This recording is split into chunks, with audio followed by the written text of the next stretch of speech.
Yo.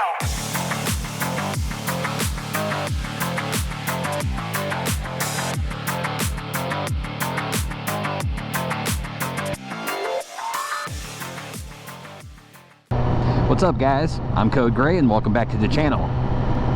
So today's topic is the Sportbike Dilemma.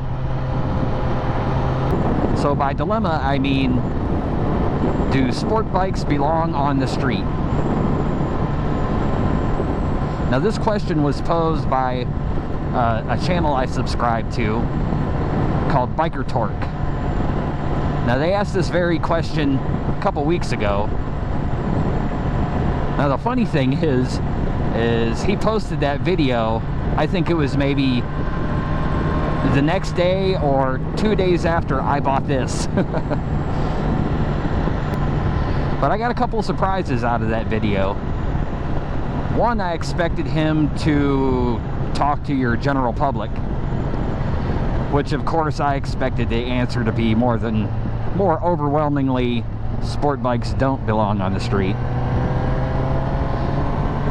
But the surprising thing was he interviewed motorcyclists.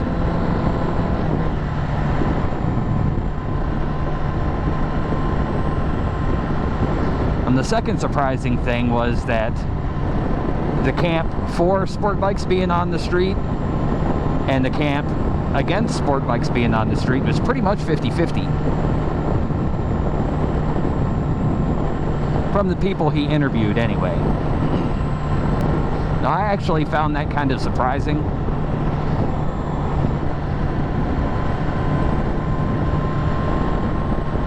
I figured it would be overwhelmingly any motorcycle belongs on the street, right? But it wasn't that way at all. Now, it's obvious I'm for sport bikes being on the street. But this video is not going to be bashing the other camp that are against it.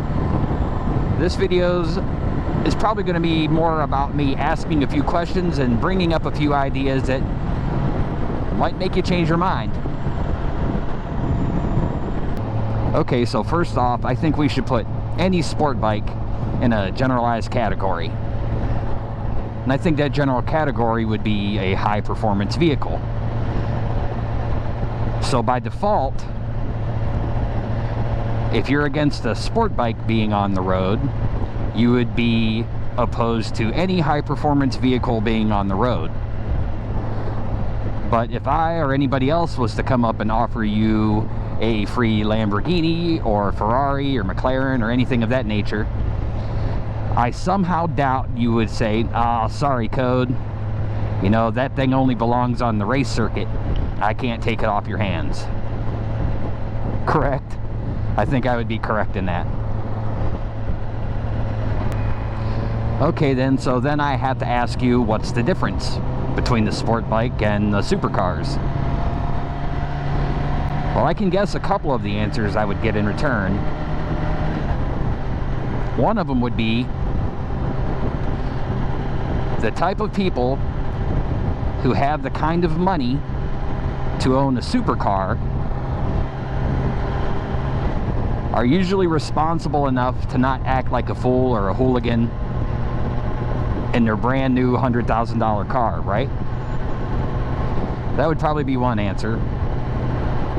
And I think the second answer along the same line would be price. It is much easier to get your hands on this kind of high performance vehicle rather than a supercar. So yes, your hooligans and fools do have easier access to a superbike rather than a supercar. Or a sport bike of any kind, really. Now, I could not argue with either one of those answers because both are pretty much true. So another answer that would probably be popular is they're just too fast for the streets. Now, is speed really the issue? A lot of vehicles can go fast. Yes, these can go very fast, but as much as people like to dog on Harleys and cruisers in general, 125 to 150 miles per hour is not slow. Whether you're on a cruiser or a sport bike, those bikes can go very fast as well, right? So, is speed really the issue? So then maybe you would reply to me, yes, Code, speed is the issue. You can get to those speeds far too quickly and lose control and either hurt yourself or someone else. Okay, so let me flip the coin on you. What if I was to say, cruisers are a danger on the road. They're far too heavy. They're underpowered for braking, so they can't slow down in time. Due to their geometry, they can't take corners very well, so it's easier to wreck. And by no means anybody should learn on a cruiser. They're just too dangerous. That would be a nonsense statement, right? Of course it's a nonsense statement. People have been riding cruisers for years and years and years and have successfully ridden them and performed well on them and learned on them without issue. So why would it not be the same for a sport bike?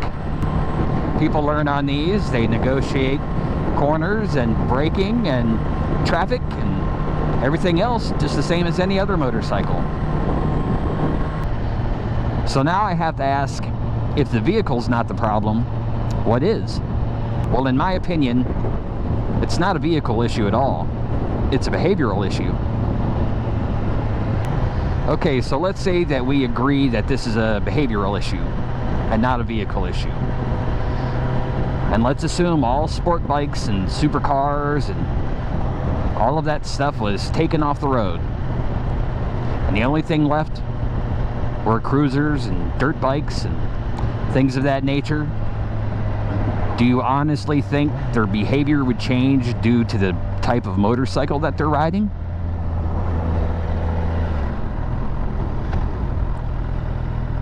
So I suppose the final question would be, for a sport bike rider, if you were to ask me, if you don't plan on acting like a hooligan and doing 150 to 180 miles per hour down the freeway splitting lanes, why did you buy a sport bike? You'd probably ask, why did you buy an uncomfortable sport bike? Well, there's a few reasons. First off, not everyone finds sport bikes uncomfortable. I'm actually very comfortable on this bike.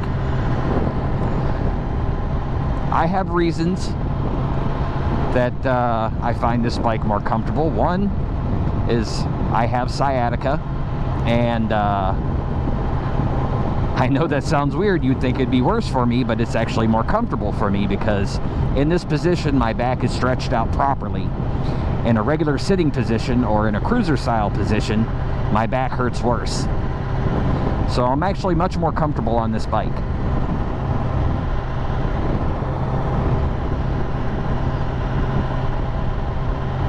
The second reason would be for the same reason that people buy supercars and don't race them down the freeway at 180 miles per hour. Because they love the look of them. And they love the performance of them. And by performance, I'm not talking about just speed. Yes, the acceleration is fantastic, but I'm talking about the handling and the gearbox and just the overall package in general.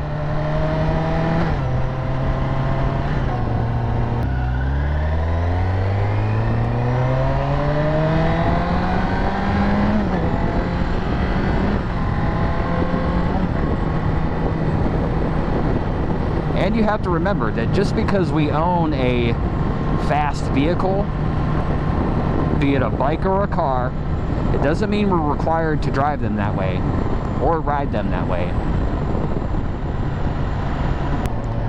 Now, as far as changing people's behaviors on how they ride their bike, Good luck with that one. I do not have an answer for that. I don't know.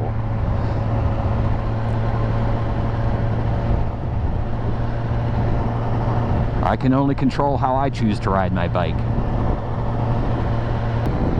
So to wrap this up, guys, I would just like to say to the guys who think sport bikes should be taken off the streets, that not only are you wishing to take away the motorcycles from the hooligans and the fools who ride dangerously and put people in danger, you're also wishing to take away the motorcycles of the people who ride responsibly within legal limits and have worked hard to get a bike that they like.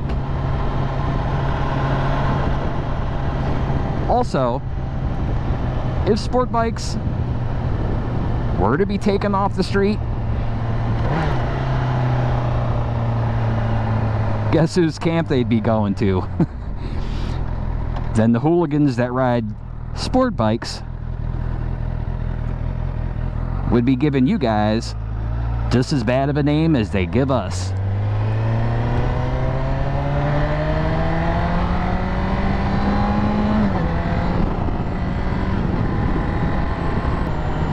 Just remember, guys, this video wasn't meant to ruffle any feathers or anything. I just wanted to make people think a little bit, give opinions for both sides of the coin. That's all. But I'm gonna wrap this up now. I'm Code Gray. I'll catch you guys in the next one.